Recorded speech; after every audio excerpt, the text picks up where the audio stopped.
ઘણા લોકો એને વાઘ બારસ કહે છે. જંગલમાં રહેતો વાઘ અને આ વાઘ બે અલગ વસ્તુ છે. વાકનો અર્થ થાય છે વાણી.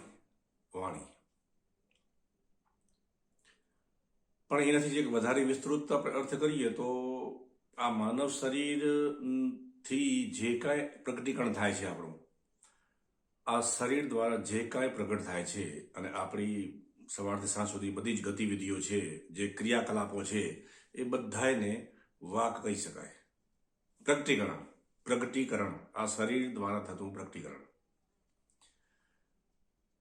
તો એની તિથિ 12મી તિથિ કેમ આવી? તો જ્યારે પ્રગટીકરણ થાય છે તો પ્રગટીકરણ મુખ્ય 4 રીતે થાય છે: વિચાર, ભાવ, અહેસાસ અને ક્રિયા. આ મુખ્ય 4 છે. શાસ્ત્રમાં 4 વાણી કીધી છે: પરા, પશ્યંતી, મધ્યમા અને વૈખરી. પણ આ જે 4 જે પ્રગટીકરણ છે મુખ્ય, એના પાછા 3 પેટા વિભાગ છે. એટલે 4 તરીને 12. એટલે 4 મુખ્ય કામગીરી: વિચાર, ભાવ, અહેસાસ અને ક્રિયા. અને એને 3 પેટા વિભાગ કરે, 4 તરી 12. આ આખી મિકેનિઝમને અને જો મશીન યંત્રણાને આપણે જાણી લઈએ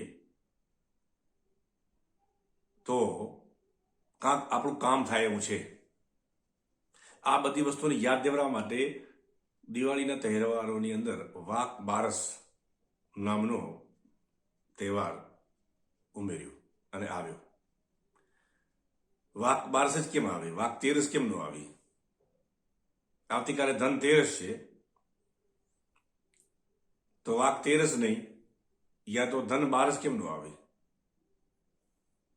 કારણ કે શરીર મિકેનિઝમના મુખ્ય 12 વિભાગો છે, એની અંદરની જાણકારી મેળવવાના યાદ માટે વાક બારસ છે. અને કોઈ પણ પ્રગટીકરણ થાય છે આપણા શરીર સિસ્ટમની અંદર, એ નીચેના તલમાંથી પરાથી લઈ અને છેક પશ્યંતી, મધ્યમાં અને વેખરી, એટલે ઉપલી સપાટી ઉપર જે પરપટાઓ છે એ છેક તળિયેથી આવે છે. એટલે દરેક પ્રક્રિયાઓ 4 આયામમાંથી પસાર થાય છે. એટલે આને બારીકાઈથી જાણવું જરૂરી છે.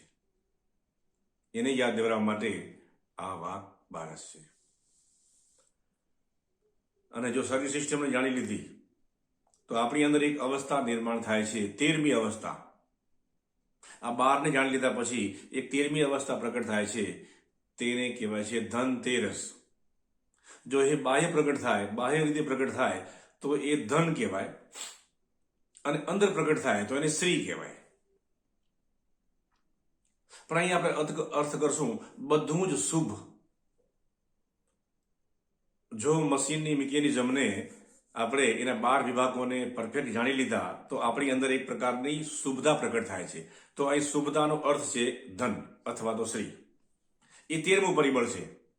અને 13મું પરિબળ આપણી અંદર આવે એ યાદ દેવડાવવા માટે આ ધનતેરસ છે.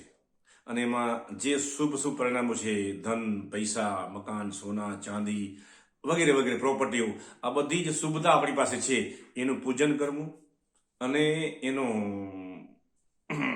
જે આપણી પાસે છે એના માટે પરમાત્મા પાસે થેન્ક્સફુલ રહેવું, જે આપણે મળ્યું છે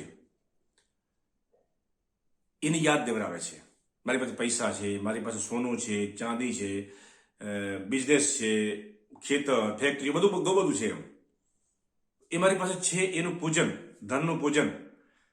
કે જે શુભતા આપને પ્રાપ્ત થઈ છે એ આંતરિક ગુણો દ્વારા હોઈ શકે યા બાહ્ય મટીરિયલ દ્વારા હોઈ શકે, પણ એ બધી જ શુભતાઓનું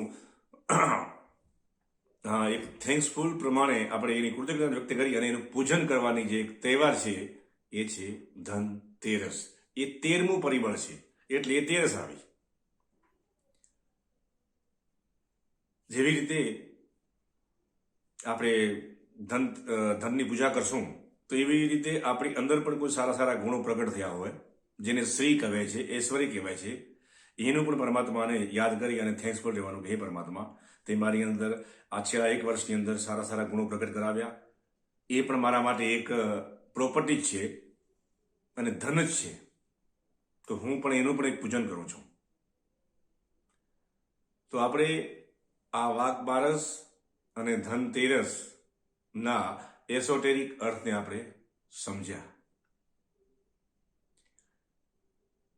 અને આવતીકાલે આપણે 14 અને દિવાળીના પણ એસોટેરિક અર્થ શું છે એના વિશે વાત કરશું.